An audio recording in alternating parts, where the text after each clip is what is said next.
ಇವತ್ತು ಜಿಗ್ನಿನಲ್ಲಿದ್ದೀನಿ. ಜಿಗ್ನಿನಲ್ಲಿ ಒಂದು ಹೊಸ ಸ್ಪೆಷಲ್ ಜಾಗಕ್ಕೆ ಬಂದಿದ್ದೀನಿ.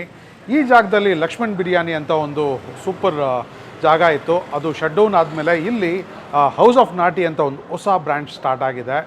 ಈ ಜಾಗದು ಕಂಪ್ಲೀಟ್ ಅಡ್ರೆಸ್ ಎಲ್ಲ ನಮ್ಮ ವಿಡಿಯೋ ಕ್ಯಾಪ್ಷನಲ್ಲಿ ಕೊಟ್ಟಿರ್ತೀವಿ. ತುಂಬ ವಿಶಾಲವಾದ ಜಾಗ. ಆರಾಮಾಗಿ ನೀವು ಜಿಗ್ನಿ ಇಂಡಸ್ಟ್ರಿಯಲ್ ಏರಿಯಾನಲ್ಲಿ ಕೆಲಸ ಮಾಡ್ತಾರೆ, ಇಲ್ಲಿಗೆ ಲಂಚ್ಗೋ ಡಿನ್ನರ್ಗೋ ವಿಸಿಟ್ ಮಾಡ್ಬೋದು. ಅದ್ಭುತವಾದ ಅಥೆಂಟಿಕ್ ಸ್ಟೈಲ್ನಲ್ಲಿ ನಾನ್ ವೆಜಿಟೇರಿಯನ್ ಡಿಶಸ್ ಮಾಡ್ತಾರೆ. ಒಂದು ಪಕ್ಕಾ ಮಿಲ್ಟ್ರಿ ಹೋಟೆಲ್ ಸ್ಟೈಲ್ನಲ್ಲಿ ಸರ್ವ್ ಮಾಡ್ತಾ ಬರ್ತಾರೆ. ನೀವು ಹೋದರೆ ಖಂಡಿತ ಎಕ್ಸ್ಪೀರಿಯನ್ಸ್ ಮಾಡ್ತೀರಾ. ನಾವು ಅಲ್ಲಿ ರೀಸೆಂಟಾಗಿ ವಿಸಿಟ್ ಮಾಡಿ ಒಂದು ಎಪಿಸೋಡ್ ಮಾಡಿದ್ವಿ. ನಮ್ಮ ಯೂಟ್ಯೂಬ್ ಚಾನಲ್ ಮತ್ತು ಫೇಸ್ಬುಕ್ ಪೇಜ್ನಲ್ಲಿ ಅಪ್ಲೋಡ್ ಆಗಿದೆ. ಮಿಸ್ ಮಾಡ್ಕೊಂಡಿದೆ, ಈಗಲೇ ಕಂಪ್ಲೀಟ್ ಡೀಟೇಲ್ ವಿಡಿಯೋ ನೋಡಿ ಅಂತ ರಿಕ್ವೆಸ್ಟ್ ಮಾಡ್ಕೊತೀವಿ. ಇಲ್ಲಿ ಸಿಗೋವಂಥ ಬೋಟಿ ಗೊಜ್ಜು, ಮಟನ್ ಪಲಾವ್, ಚಿಕನ್ ಪಲಾವ್ ಅಂದರೆ ಬಿರಿಯಾನಿ ಅಂತ ಕರೀತಾರೆ, ಅದ್ಭುತವಾಗಿರುತ್ತೆ. ನನಗಂತೂ ಸಿಕ್ಕಾಪಟ್ಟೆ ಇಷ್ಟ ಆಯಿತು. ಈ ಜಾಗನ ನಮಗೆ ರೆಕಮೆಂಡ್ ಮಾಡಿದ್ದು ನಮ್ಮ ಫ್ರೆಂಡು ವಿಶ್ವಪ್ರಸಾದ್ ಅಂತ. ನಮ್ಮ ಏರಿಯಾ ಕಾಡ್ಗುಡಿಯಿಂದ ಜಿಗ್ನಿವರೆಗೂ ಹೋಗಿದ್ದು ಮೋಸ ಆಗಲಿಲ್ಲ. ಅಲ್ಲಿ ತಗೊಂಡಂಥ ಮಟನ್ ಚಾಪ್ಸ್ ಆಗಲಿ, ಚಿಲ್ಲಿ ಚಿಕನ್ ಆಗಲಿ, ಚಿಕನ್ ಫ್ರೈ ಮತ್ತು ಕೈಮಾ ಎಲ್ಲ ಅದ್ಭುತವಾಗಿತ್ತು.